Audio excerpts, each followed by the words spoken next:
దేశాన్ని దోచుకున్న east India కంపెనీల రాష్ట్రాన్ని జగన్ దోచుకున్నారని మాజీ మంత్రి డొక్కా మాణిక్య వరప్రసాద్ అన్నారు. గుంటూరులో నిర్వహించిన ముందస్తు క్రిస్మస్ వేడుకల్లో ఆయన పాల్గొన్నారు.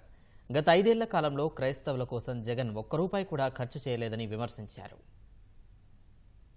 క్రైస్తవ సోదరులు గుర్తుపెట్టుకోవాలి. క్రైస్తవుల్లో 2 రకాల క్రైస్తవులు ఉంటారు.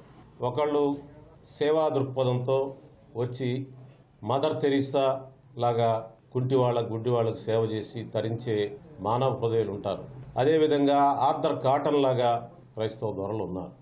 కానీ ఇప్పుడు రాజకీయాల్లో క్రైస్తవం పేరు మీద ఒక ఈస్ట్ ఇండియా కంపెనీ లాగా ఏ విధంగా కోట్లాది రూపాయలు భారతదేశ ప్రజానికాన్ని దోచుకున్నారో జగన్మోహన్ రెడ్డి కంపెనీ కూడా ఈస్ట్ ఇండియా కంపెనీ లాంటి కంపెనీ.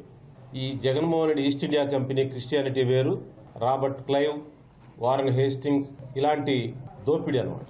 దోపిడీ చేసి ప్రజల ఆస్తుల్ని, మన భారతదేశ ఆస్తులను కొల్లగొట్టుకుని ఇంగ్లాండ్ తీసుకెళ్లిన ఈస్ట్ ఇండియా కంపెనీ వారసత్వం జగన్మోహన్ రెడ్డి గారి క్రిస్టియానిటీ. అందువల్ల ఈ క్రిస్టియానిటీని నమ్మొద్దు. మదర్ తెరీసా, ఆర్థర్ కాటన్ లాంటి క్రిస్టియానిటీని మీరు ఆదర్శంగా తీసుకుని క్రిస్మస్ సందర్భంగా మీరు ఒక ప్రతిజ్ఞ చేయాలి, మీరు ఒక ఆలోచన చేయాలని చెప్పి మీకు విజ్ఞప్తి చేస్తాము.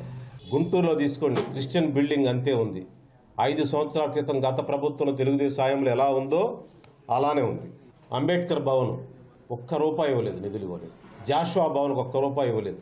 క్రైస్తవ శ్మశాన వాటికి ₹1 ఇవ్వలేదు. మరి ఆయన క్రైస్తవుని చెప్పి ఈరోజు మీరంతా ఎలా క్రైస్తవుడు మీరందరూ ఆలోచించాలని మీకు విజ్ఞప్తి చేస్తాం.